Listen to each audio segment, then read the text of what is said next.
വിശുദ്ധ ലൂക്കായുടെ സുവിശേഷം 2-ാം അധ്യായം 36 മുതൽ 40 വരെയുള്ള തിരുവചനങ്ങൾ. ശിമയോനും അന്നായും.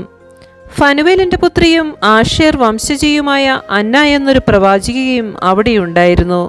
ഇവൾ കന്യകാപ്രായം മുതൽ 7 വർഷം ഭർത്താവിനോടൊത്തു ജീവിച്ചു. 84 വയസ്സായ ഈ വിധവ ദേവാലയം വിട്ട് പോകാതെ രാപ്പകൽ ദൈവത്തെ സ്തുതിച്ചുകൊണ്ട് ഉപവാസത്തിലും പ്രാർത്ഥനയിലും കഴിയുകയായിരുന്നു. അവൾ അപ്പോൾ തന്നെ മുൻപോട്ട് വന്ന് ദൈവത്തെ സ്തുതിക്കുകയും ജെറൂസലേമിൽ രക്ഷ പ്രതീക്ഷിച്ചു കൊണ്ടിരുന്ന എല്ലാവരോടും ശിശുവിനെക്കുറിച്ച് സംസാരിക്കുകയും ചെയ്തു. കർത്താവിൻ്റെ നിയമപ്രകാരം എല്ലാം നിവർത്തിച്ചതിനു ശേഷം അവർ സ്വനഗരമായ ഗലീലയിലെ നസ്രത്തിലേക്ക് മടങ്ങി. ശിശു വളർന്ന് ജ്ഞാനം നിറഞ്ഞ് ശക്തനായി. ദൈവത്തിൻ്റെ കൃപ അവൻ്റെ മേലുണ്ടായിരുന്നു. നമ്മുടെ കർത്താവായ മിശിഹായ്ക്ക് സ്തുതി.